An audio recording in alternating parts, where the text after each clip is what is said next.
Hello दोस्तों, कैसे हैं आप सब। स्वागत है आप सभी का कॉमिक वर्ल्ड चैनल पर। तो चलिए दोस्तों शुरू करते हैं एफएमसी कॉमिक्स में महासंग्राम इशू 5 का पहला भाग।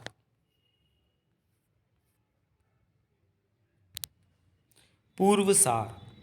पिछले 4 अंकों में हमने पढ़ा कि नागराज को मारने की चेष्टा में असफल होने पर गुरुदेव नागपाशा के साथ त्रिफना जैसी किसी शक्ति की तलाश में जाता है, जहां उसकी मुलाकात चंडकाल से होती है और वे उसकी मदद से अमर स्फटिक चुराने की कोशिश करते हैं, जिसमें वे सफल भी हो जाते हैं। पर चंडकाल उन्हें धोखा देकर अमर स्फटिक खुद हड़प लेता है और पूरे नागद्वीप के इच्छाधारी सर्पों को अपना गुलाम बना लेता है। वे नागराज और ध्रुव को मारने की कोशिश भी करते हैं, जहां धनंजय उन्हें बचा लेता है और अपने साथ स्वर्णनगरी ले जाता है। वहां बाबा गोरखनाथ के जरिए उन्हें किसी बड़े अनिष्ट की सूचना मिलती है और वे उन्हें शक्तिमान और सभी ब्रह्मांड रक्षकों की मदद लेने की सलाह देते हैं। इधर नागराज और ध्रुव के बच जाने से चंद्रकाल क्रोध से भर जाता है और उसकी पाप ऊर्जा का पीछा करते करते किल्विश उसके पास आता है और उसे पृथ्वी पर राक्षस राज कायम करने का सपना दिखाता है। बाबा गोरखनाथ शक्तिमान को महात्मा कालदूत के पास अमर स्फटिक की शक्तियों के बारे में जानने के लिए भेजते हैं। कालदूत भी चंडकाल के नागदीप सम्राट बन जाने की वजह से उसके खिलाफ नहीं जा सकते थे।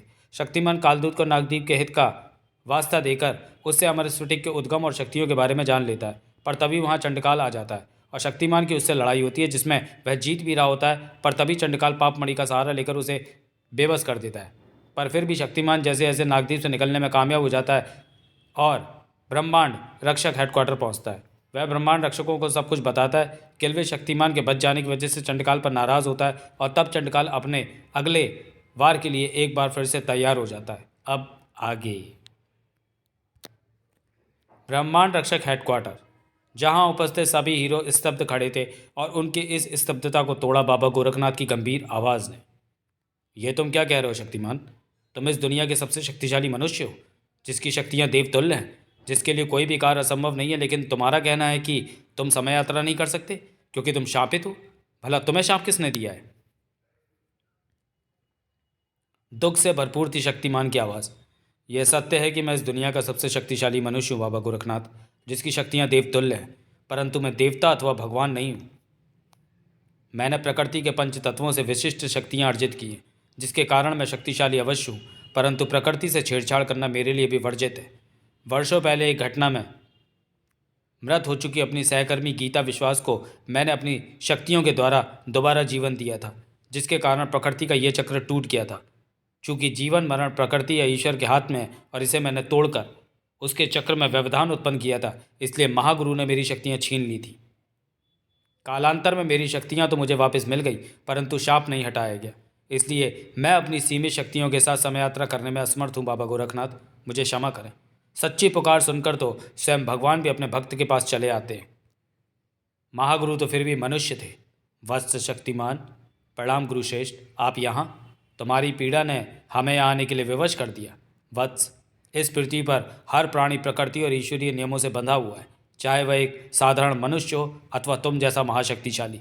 उसे प्रकृति के कार्यकलापों और चक्र में व्यवधान डालने की अनुमति नहीं है। गीता विश्वास को मरणोपरांत पुनः जीवन प्रदान कर तुमने उस चक्र को तोड़कर प्रकृति को क्रुद्ध कर दिया था, जिसके कारण हमें तुम्हारी शक्तियाँ लेनी पड़ी थी।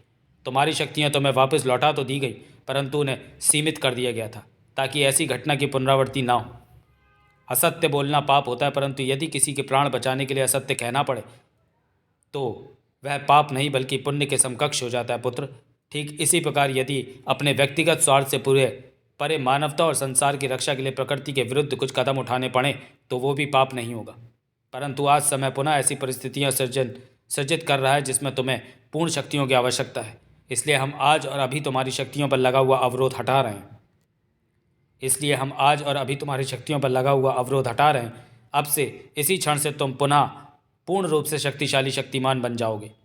परंतु यह स्मरण रहे पुत्र, अपने व्यक्तिगत स्वार्थ के लिए भविष्य में यदि तुमने अपनी शक्तियों का दुरुपयोग किया तो फिर तुम शक्तिमान नहीं रह पाओगे। धन्यवाद महागुरु, मैं प्रतिज्ञा करता हूँ अपनी शक्तियों का प्रयोग कभी अपने व्यक्तिगत स्वार्थ के लिए नहीं करूँगा। अब जाओ, जिस उद्देश्य के लिए गोरखनाथ जी ने तुम्हें बुलाया है उसे पूर्ण करो। हमारा आशीर्वाद सदा तुम्हारे साथ है। अब मैं समय यात्रा के लिए तैयार हूँ बाबा गोरखनाथ, आदेश कीजिए। ठहरो शक्तिमान, इतने अधीर मत बनो तुम। अभी अभी नागद्वीप की यात्रा से लौटे हो और अब तो महागुरु के आशीर्वाद से तुम्हारी शक्तियाँ भी तुम्हें वापस प्राप्त हो चुकी हैं। परंतु मेरा एक सुझाव है। कैसा सुझाव गुरुवर? नागदीप पर तुम्हारा सामना राक्षस चंडकाल और तमराज किल्विश से हुआ था। इससे यह स्पष्ट है कि दोनों आपस में मिलकर संपूर्ण पृथ्वी के अहित के लिए कुछ योजना बना रहे हैं।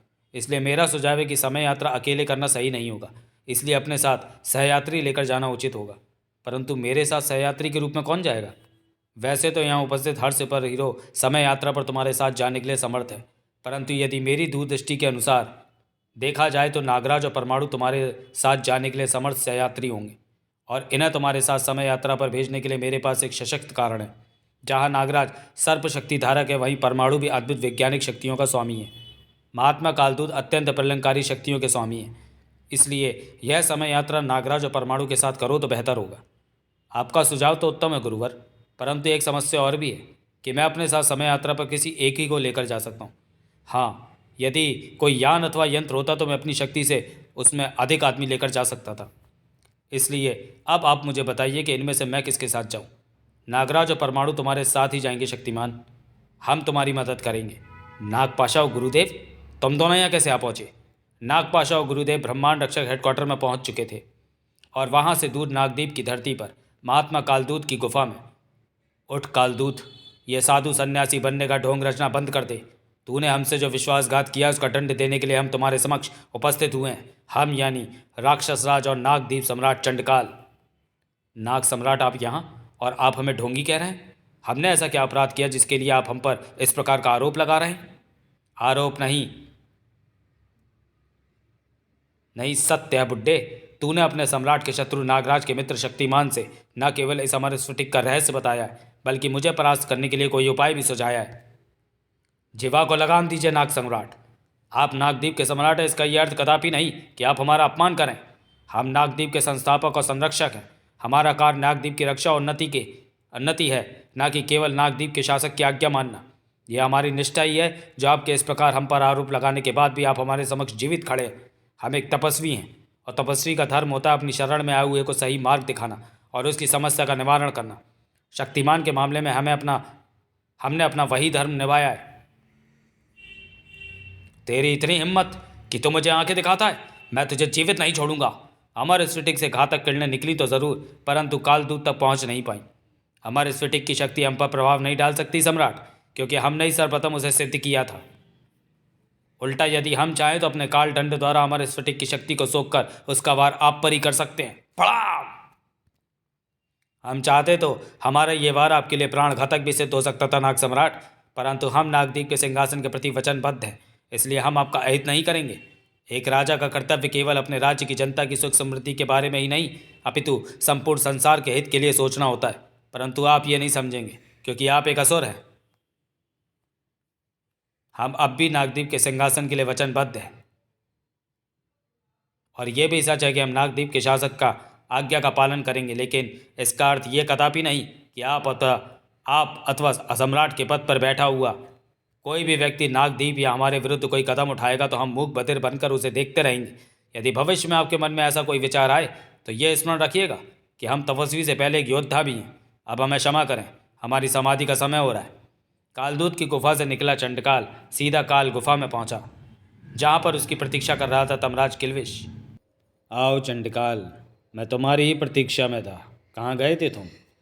उस बूढ़े नाग की खबर लेने जो हमारी विरुद्ध षड्यंत्र में शक्तिमान की सहायता करने की सोच रहा था, पर वो बहुत ही शक्तिशाली है, इसलिए मैं सोच रहा हूँ उसे अपना आखिरी मोहरा बनाकर रखूँगा, ताकि सुपर हीरोज़ को मारने के समय वो काम आ सके। तुम हमारे स्फटिक प्राप्त कर चुके हो चंडकाल, अब आगे की सोच रखो, यानी सुपर हीरोज़ को मारने की नहीं, बल्कि पूरी दुनिया पर अपना राज कायम करके उन्हें अपना गुलाम बनाने की। अगर सुपर हीरोज़ तुम्हारे गुलाम बन जाते हैं तो पूरी दुनिया तुम्हारे पैरों में होगी, और अब समय व्यर्थ करना मूर्खता है, इसलिए हमें अब अपना अभियान शुरू कर देना चाहिए। हाँ सही कहा, लेकिन एक अड़चन है। अभी शक्तिमान जैसे कुछ सुपर हीरो भी हैं जो बहुत शक्तिशाली है और जिनसे निपटने के लिए मुझे थोड़ी तैयारी करनी होगी। मैं पूरी पृथ्वी पर अपने राक्षस राज की स्थापना के लिए गंभीर हूँ किल्विश, लेकिन केवल अमर स्फटिक मेरे लिए काफ़ी नहीं है, क्योंकि अमर स्फटिक मेरे पास होने के बावजूद भी शक्तिमान मुझसे बचकर निकल जाने में सफल रहा। शक्तिमान, नागराज और सुपर कमांडो ध्रुव जैसे मानव मेरे लिए अभी संकट है, और उसके लिए मुझे अतिरिक्त शक्ति अर्जित करनी होगी। विसर्पी। अगले ही क्षण विसर्पी प्रकट हुई। आदेश करें सम्राट, एक यज्ञ का आयोजन करो। हमें अपने आराध्य गुरु राक्षस देव धन्ना राक्ष को प्रसन्न करना होगा। आदेश का पालन होगा सम्राट। अंधेरा कायम रहे। अंधेरा और पाप प्रचंड होना आरंभ हो गए थे और उधर ब्रह्मांड रक्षक हेडक्वार्टर में नागराज गुरुदेव और नागपाशा को देखकर हैरान था।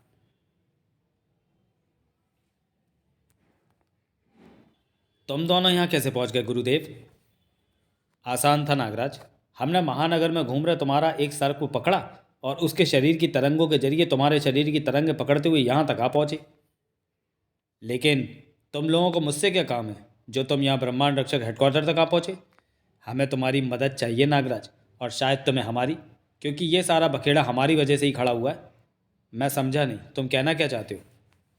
गुरुदेव नागराज को एक्सेल के भेजने से लेकर चंडकाल के मिलने और नागदीप जाकर अमर स्फटिक हासिल करने तक का सारा किस्सा सुनाता चला गया।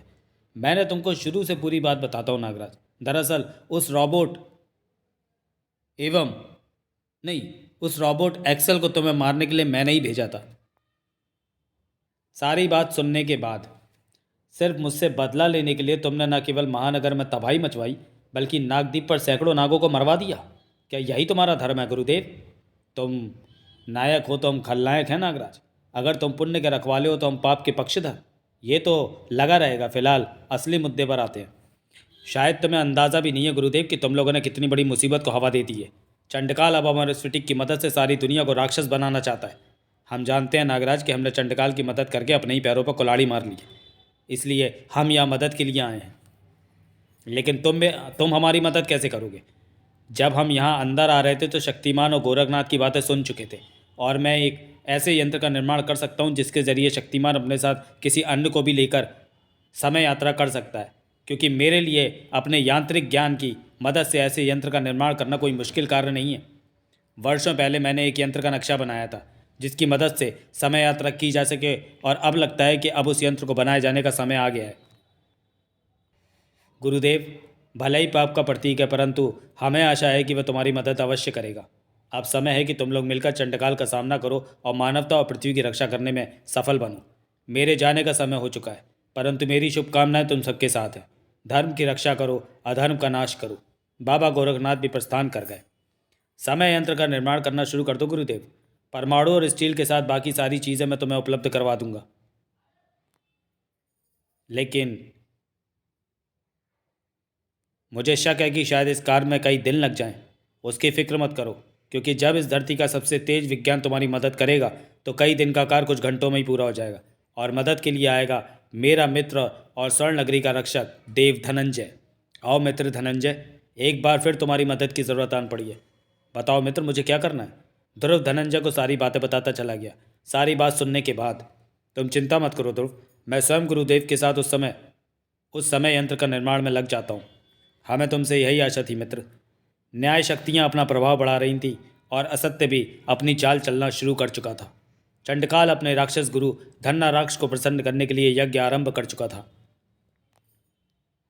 हे असुरों के कुलगुरु एवं राक्षस शिरोमणि धन्ना राक्ष, मैं राक्षसराज भद्रकाल का पुत्र और पृथ्वी पर उपस्थित अंतिम जीवित राक्षस चंडकाल आपका आह्वान कर रहा हूँ। मुझे संपूर्ण पृथ्वी पर एक बार फिर से राक्षसराज स्थापित करने के लिए आपकी सहायता की आवश्यकता है। कृपया आहुति स्वीकार करें। मुझे दर्शन दे गुरु धन्ना राक्ष। गरजते हुए चंडकाल ने यज्ञ में अंतिम आहुति डाली। अगले ही क्षण, हम तुमसे प्रसन्न हुए बस चंडकाल। मांगो, क्या मांगते हो? मुझे एक बार फिर से आपकी सहायता और शक्ति की आवश्यकता है गुरुदेव। संपूर्ण पृथ्वी पर एक बार फिर से राक्षसराज स्थापित करने का समय आ चुका है गुरुदेव, और ये कार्य बिना आपके सहयोग के संभव नहीं होगा। सैकड़ों वर्ष पहले भी हमने तुम्हें सहयोग दिया था चंडकाल, परंतु जब उस समय तुम राक्षसराज स्थापित नहीं कर पाए तो अब कैसे कर सकोगे? तुमसे पूर्व भी कई शक्तिशाली असुरों को हमने शक्तियाँ प्रदान की थी, परंतु हर युग में देवताओं के पक्षधर हम राक्षसों को मात देते आए हैं, और इसलिए हमने भी अज्ञातवास में चले जाने का निर्णय लिया था। परंतु आज तुम्हारी पुकार सुनकर हमें आना पड़ा। इस बार नहीं गुरुदेव, अब मेरे पास महादेव शिव की एक भीषण शक्ति है जिसके आगे देवों के उपासक नहीं टिक सकते। और एक बार मानव जाति हमारी गुलाम बन जाए तो उनकी शक्ति से हम देवों से भी अधिक शक्तिशाली बन जाएंगे। वाह चंडकाल, बहुत समय बाद किसी ने हमारे हृदय की बात कही है। हम तुमसे प्रसन्न हुए। बताओ, क्या इच्छा है तुम्हारी? मुझे मानवों को गुलाम बनाने की शक्ति प्रदान कीजिए गुरुदेव। मैं संपूर्ण पृथ्वी के मानवों को अपना गुलाम राक्षस बनाना चाहता हूँ। अवश्य चंडकाल, लो हम तुम्हें अपनी काली सम्मोहन शक्ति धूम्रकाल प्रदान कर रहे हैं, जिसके संपर्क में आने वाला तुम्हारा गुलाम बन जाएगा, और साथ ही तुम्हें 100 असुरों का शारीरिक बल भी प्रदान कर रहे हैं, जो तुम्हें एक देव के बराबर शक्तिशाली बना देगा। परंतु स्मरण रहे, यदि तुम अपने ध्येय में असफल रहे तो ये दोनों ही शक्तियाँ तत्क्षण तुमसे छिन जाएंगी। अब जाओ और संपूर्ण पृथ्वी को राक्षस बनाने के अपने स्वप्न को पूरा करो। हमारा आशीर्वाद और शक्तियाँ तुम्हारे साथ हैं। इतना कहकर राक्षस गुरु धन्ना राक्ष अंतर्धान हो गए और संपूर्ण काल गुफा में गूंज उठा चंडकाल का राक्षसी अट्टहास, जिसके एक एक शब्द में भरी थी खूंखार था। हा हा हा हा हा हा हा। अमर स्फटिक के कारण नाग जाति पहले से ही मेरी गुलाम है, और अब मानव जाति भी मेरी गुलाम बन जाएगी। अब संपूर्ण पृथ्वी बनेगी मेरी गुलाम, और मानव नाम के कीड़े करेंगे मेरी दास्ता। अब अगर किसी सत्य या पुण्य के पक्षधर ने मेरी राह रोकने की कोशिश की तो उसे कुचल कर रख दूंगा। अब मैं बनूंगा इस पृथ्वी का नया भगवान, नया शासक, मैं यानी राक्षसा चंडकाल। हा हा हा हा हा हा हा हा हा हा हा। अंधेरा कायम रहे। आओ किल्विश, एकदम सही समय पर आए हो। मुझे प्रतीत हो रहा है कि तुम अपने मकसद में सफल हुए हो। हाँ, राक्षस गुरु धन्नाराक्ष ने मुझे अपनी शक्ति और अपना बल प्रदान किया, और साथ ही अपनी सम्मोहन शक्ति धूम्रकाल भी, जो अब मेरे विश्व विजेता बनने का मार्ग प्रशस्त करेगी। गुरु धन्नाराक्ष की काली शक्तियाँ पाकर मैं स्वयं को अबा और शक्तिशाली महसूस कर रहा हूँ। अब मुझे पृथ्वी पर राक्षस राज अभियान शुरू करना है। उसके बाद मानव करेंगे मेरी गुलामी, और उनकी भक्ति से शक्ति प्राप्त करने के बाद मैं देवताओं को भी हराकर स्वर्ग को भी जीत लूँगा। और अब मैं पूर्व की भांति ब्रह्मांड रक्षकों से लड़ने की गलती नहीं करूँगा, बल्कि इस शक्ति से उन्हें भी गुलाम बनाऊंगा, चाहे वो सुपर कमांडो ध्रुव हो या शक्तिमान। हा हा हा हा हा हा। अंधेरा कायम रहे। और फिर चंडकाल का अक्स लगभग हर शहर के ऊपर उभरा, जिसकी झलक ही मानवों को खौफ से भर देने के लिए काफ़ी थी। हा हा हा हा हा। सुनो मानवों, मानव नाम के कीड़ों, आज और अभी से मैं यानी राक्षसा चंडकाल तुम्हारा नया भगवान और पूरी दुनिया का भाग्य विधाता हूँ। आज से तुम सब बनोगे राक्षस और करोगे मेरी गुलामी। अब इस दुनिया से देवताओं की सत्ता हटाकर मैं अपनी सत्ता स्थापित करूँगा, और जो भी मेरे विश्व विजय के अभियान में रोड़ा डालेगा उसे मिलेगी एक भयानक मृत्यु। धूम्रकाल शक्ति शहरों के ऊपर छाती चली गई, और शहर के शहर अंधेरे में ढकते चले गए। लोग चौंक पड़े। अरे ये काले बादल कैसे मंडरा रहे हैं? बादल नीचे आ रहे हैं, मुझे कुछ गड़बड़ लगती है। ये बादल हमें घेर रहे हैं, मुझे कुछ हो रहा है। धूम्रकाल शक्ति के प्रभाव में आने में लोगों को केवल कुछ ही क्षण लगे, और अगले ही पल इन लोगों को क्या हुआ? इनके चेहरे बदल गए और ये तो राक्षस बन गए हैं। प्रशासन तुरंत हरकत में आ गया। यही धुएं के बादल है जो पूरे शहर में लोगों को पागल कर रहे हैं। खत्म कर दो इन्हें। हो सकता है कि इन खतरनाक बादलों के पीछे कोई छुपा हो। नो डाउट, फायर करो। पुलिस कर्मियों ने अपनी बंदूकें चलानी शुरू कर दी, लेकिन कोई नतीजा नहीं निकला। इन बादलों पर कोई असर नहीं हो रहा है। हाँ, हमारी गोलियां इन्हें बिना नुकसान पहुंचाए दूसरी ओर निकल रही हैं, लेकिन पुलिस वालों की गोलियों का तो धूम्रकाल पर कोई असर नहीं हुआ, लेकिन धूम्रकाल ने पुलिस वालों को ज़रूर अपने घेरे में ले लिया। बचो, ये धुआं हमें अपने आक्रोश में ले रहा है। हमें भी कुछ हो रहा है, हम भी राक्षस बन रहे हैं। राक्षसा चंडकाल की जय। हा हा हा हा। धूम्रकाल तेजी से शहर दर शहर फैलता जा रहा था, और लोग तेजी से राक्षस बनते जा रहे थे। और राक्षस बनने के बाद इंसान वही कर रहे थे जो राक्षस करते हैं, आपस में लड़ना भिड़ना, लूटपाट और एक दूसरे का खून बहाने के साथ साथ आतंक फैलाना और विनाश मचाना। तबाही मानवता के ऊपर हावी हो रही थी, और इंसानों के पास इस मुसीबत से बचने का कोई रास्ता नहीं था। सर, सॉरी, हद है। शहर के शहर राक्षस बने जा रहे हैं और हम इंसान कुछ भी नहीं कर पा रहे हैं। अगर ऐसे ही चलता रहा तो सारी दुनिया राक्षस बनकर सचमुच उस राक्षस चंडकाल की गुलाम बन जाएगी। यहाँ तक कि राहत और बचाव टीम के साथ साथ पुलिस और प्रशासन के लोग भी उसकी चपेट में आकर राक्षस बन रहे हैं। सर, वैज्ञानिक इस समस्या का हल ढूंढने में लगे हुए हैं। हो सकता है कुछ पता चले, लेकिन हमारी सारी कोशिशें बेकार हैं सर। हम इस मुसीबत का कोई हल नहीं ढूंढ सके। उल्टे हमारी टीम के भी कई लोग राक्षस बन चुके हैं। धुआं महामारी की तरह पूरी दुनिया में फैल रहा है, और मानवता के पास इससे बचने का कोई रास्ता नहीं है। एक रास्ता है, और वो रास्ता है राक्षस बनकर मेरे गुलाम बन जाओ और मेरी जय जयकार करो, मेरी यानी राक्षसा चंडकाल की। हा हा हा। एक तरफ चंडकाल सारी दुनिया को राक्षस बनाने में जुटा था, और दूसरी ओर उसे रोकने के लिए ब्रह्मांड रक्षक टीम भी तैयार कर रही थी। बस कुछ परीक्षण और करने होंगे। उसके बाद यह मशीन इस यांत्रिक गोली की मदद से समय यात्रा करने के लिए काबिल हो जाएगी। तुम्हारा यांत्रिक ज्ञान अद्भुत है गुरुदेव। एक जिस फॉर्मूले की खोज अभी तक मानव विज्ञान नहीं कर सका, उसे तुमने न केवल तैयार किया है बल्कि उसकी सहायता से यह समय यंत्र भी बना लिया है। तुम्हारा विलक्षण विज्ञान भी एक चमत्कार ही है स्वर्ण। मेरे फार्मूले पर काम करने में मुझे जो कई महीने का समय लग जाता, उसे तुम्हारे अति उन्नत विज्ञान ने केवल कुछ ही घंटों में तैयार कर दिया। खैर, अब हमें अपने परीक्षण पूरे कर लेने चाहिए। और अगले कुछ घंटों के बाद समय यंत्र तैयार था। नागराज, हमारे अनुसार अब यह मशीन तैयार हो चुकी है और अब मैं इसे चार्ज पर भी लगा चुका हूँ। बस कुछ देर और लगेगी और उसके बाद तुम समय यात्रा के लिए रवाना हो सकोगे। तुम्हारा बहुत बहुत धन्यवाद धनंजय। बिना तुम्हारे सहयोग के यह काम नहीं हो सकता था। पृथ्वी की रक्षा करना केवल मानवों ही नहीं बल्कि देवों का भी दायित्व है नागराज, और मैं भी अपना वही दायित्व निभा रहा हूँ। इससे पहले कि नागराज और कुछ कह पाता, बाहर से आने वाली चीख पुकार की आवाज़ ने उनका ध्यान भंग कर दिया। यह आवाज़ें कैसी? अब बाहर कोई मुसीबत तो नहीं आ गई? घबराने की कोई ज़रूरत नहीं है दोस्तों। तुम लोग अपनी तैयारियां करो, मैं बाहर देखकर आता हूँ कि क्या बात है। अपनी तेज़ गति से ब्रह्मांड रक्षक हेडक्वार्टर से बाहर लहराया परमाणु बाहर आते ही हक्का बक्का रह गया। ये क्या? ये मैं क्या देख रहा हूँ? ये तो आकाश से लेकर धरती तक पूरे शहर पर यह काली धुंध कैसे छाई हुई है, जिसके आगे कुछ भी दिखाई नहीं दे रहा है। और ये धुंध गगनचुंबी इमारतों से लेकर ज़मीन तक हर जगह छाई हुई है। मुझे इस धुंध के परे जाकर देखना होगा। तेजी से नीचे की तरफ लहराया परमाणु और नीचे का नज़ारा देखकर सन्न रह गया। हे भगवान, ये क्या? यह धुंध किसी अजगर की भांति लोगों को अपनी चपेट में ले रही है और इसकी चपेट में आए हुए लोगों में अजीब से बदलाव हो रहे हैं। ओ माय गॉड, ये तो राक्षस बन रहे हैं। परमाणु आगे लहराया, लेकिन हर जगह यही स्थिति थी। धुंध की चपेट में आकर पूरे शहर के लोग राक्षस बन रहे हैं और मेरे पास इनको रोकने का कोई तरीका नहीं है। अचानक परमाणु चौंक उठा। ओह, ये क्या? ये धुंध उन छोटे छोटे बच्चों की ओर बढ़ रही है और अगर इस धुंध ने उन्हें भी पकड़ लिया तो वे भी राक्षस बन जाएंगे। मुझे उन्हें बचाना होगा और उसके लिए मुझे अपनी स्पीड का इस्तेमाल करना होगा। अपनी सुपर स्पीड का इस्तेमाल करके परमाणु लहराया, धूम्रकाल से पहले ही उन बच्चों तक जा पहुंचा। घबराओ मत बच्चों, मैं तुम्हें कुछ नहीं होने दूंगा। परमाणु परमाणु हमें बचाओ। परमाणु बच्चों को लेकर उड़ चला। डरो मत, अब तुम सुरक्षित हो, लेकिन तुम लोगों को बाहर नहीं आना चाहिए था बच्चों। हम तो खेल रहे थे परमाणु अंकल, लेकिन उस धुएं ने हमें डरा दिया, लेकिन आपने आकर हमें बचा लिया। चलो, मैं तुम्हें तुम्हारे घर छोड़ दूँ। परमाणु अंकल, वो लोग राक्षस कैसे बन गए और हमारे मम्मी पापा कहाँ हैं?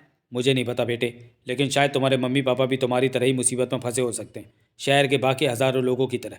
और अभी मुझे जाना होगा। परमाणु एक बार फिर उन बच्चों को छोड़कर उड़ चला। अब मुझे वापस ब्रह्मांड रक्षक हेडक्वार्टर लौटना होगा। दरवाज़ा बंद कर लो और घर के अंदर रहो बच्चों। इस धुंध से बचने का यही सेफ तरीका है। तुम्हारे मम्मी पापा भी जल्दी आ जाएंगे। और अब ये धुंध मुझ पर हमला कर रही है और अगर मैं इसकी पकड़ में आ गया तो मैं भी उन लोगों की तरह राक्षस बन जाऊंगा। मुझे इससे बचना होगा और उसके लिए ट्रांसमिट होना होगा। अपनी बेल्ट का एक बटन दबाकर ट्रांसमिट हुआ परमाणु और साथ ही छूट गया मौत की उस जकड़ से। ओह, बाल बाल बचा, वरना आज राक्षस बनना तय था। और अब ये धुंध आगे जा रही है। दुनिया पर भयंकर खतरा मंडरा रहा है। मुझे ब्रह्मांड रक्षक हेडक्वार्टर लौटना होगा। द्रुत गति से उड़ चला परमाणु। जल्द ही ब्रह्मांड रक्षक हेडक्वार्टर जा पहुंचा। आओ परमाणु, बाहर क्या स्थिति है? स्थिति हमारी सोच से कहीं ज़्यादा खराब हो चुकी है ध्रुव। चंडकाल ने अपनी चाल चलनी शुरू कर दी है दोस्तों। परमाणु एक सांस में सारी बात बताता चला गया। सुपर हीरोज़ परेशान उठे थे। अब हम क्या करें? मेरे सर भी मुझे महानगर में विभिन्न जगहों पर लोगों के राक्षस बनने की सूचना दे रहे हैं। मेरे वायरलेस पर भी अनेक जगहों से पुलिस की खबरें आ रही हैं। लोग बहुत अधिक संख्या में राक्षस बन रहे हैं। शक्ति, ज़रा टीवी ऑन करना, देखते हैं कि बाहर क्या स्थिति है। FMC news. नमस्कार, मैं अंजलि शर्मा, आप देख रहे हैं एफएमसी न्यूज़। अभी अभी प्राप्त सूचनाओं के आधार पर यह पता चला है कि देश के कुछ हिस्सों में एक अनजानी धुंध के कारण लोग बड़ी संख्या में राक्षस बन रहे हैं। हालांकि सरकार ने अभी स्थिति स्पष्ट नहीं की है, लेकिन हमारी तरफ से स्थिति स्पष्ट है। अब मानवों के सामने दो ही मार्ग हैं, या तो राक्षस बनकर महामहिम चंडकाल की गुलामी स्वीकार कर लो, अन्यथा मृत्यु को प्राप्त हो जाओ। हा हा हा हा, राक्षसा चंडकाल की जय हो, अंधेरा कायम रहे। स्थिति सचमुच बहुत ही ज़्यादा गंभीर है दोस्तों। मित्रों, तुम्हारा समययान तैयार हो चुका है। अब तुम लोग इसमें समय यात्रा कर सकते हो। इस समययान के अंदर मैंने स्वर्ण नगरी के विज्ञान की मदद से आधुनिक तकनीक डाली है जो स्वयं ऊर्जा उत्पादन करके यात्रा कर सकती है। अब ये तुम सबको लाने और ले जाने में पूरी तरह से सक्षम है। तुम लोग एक महान कार्य के लिए जा रहे हो। मैं महादेव से प्रार्थना करूंगा कि तुम्हारी यात्रा सफल हो। अब शक्तिमान को भी बुला लो। मुझे बुलाने की आवश्यकता नहीं है मित्र धनंजय। मैं बस कुछ तैयारियां करने गया था और अब वापस आ चुका हूँ। हम जाने के लिए तैयार हैं। तुम लोगों के आने तक हम यहाँ स्थिति पर नियंत्रण रखेंगे दोस्तों। आशा है हम जल्दी लौट आएंगे। और फिर नागराज, शक्तिमान और परमाणु समययान में सवार हो गए। अपना ध्यान रखना दोस्तों। अब पूरी पृथ्वी का भविष्य इन्हीं तीनों के ऊपर निर्भर है। इनकी सहायता करना भगवान। धनंजय ने मुझे इस समय यान को चलाने के लिए आवश्यक दिशा निर्देश दिए। नागराज, मैं यान स्टार्ट कर रहा हूँ। ज़रूर परमाणु। यान स्टार्ट होने के बाद अपनी जगह पर ही उठा और घूर्णन करने लगा। यान स्टार्ट हो रहा है गुरुदेव। हमारी मेहनत सफल हुई है धनंजय। और अगले ही पल एक तेज चमक के साथ यान अदृश्य हो गया। नागराज और परमाणु शक्तिमान के साथ चले गए। ध्रुव, हाँ, अब बस उनकी सफलता की कामना करो। तो चलिए दोस्तों, वीडियो को यहीं समाप्त करते हैं और मिलते हैं महासंग्राम इशू 5 के दूसरे और अंतिम भाग में अगले वीडियो में। तब तक के लिए धन्यवाद।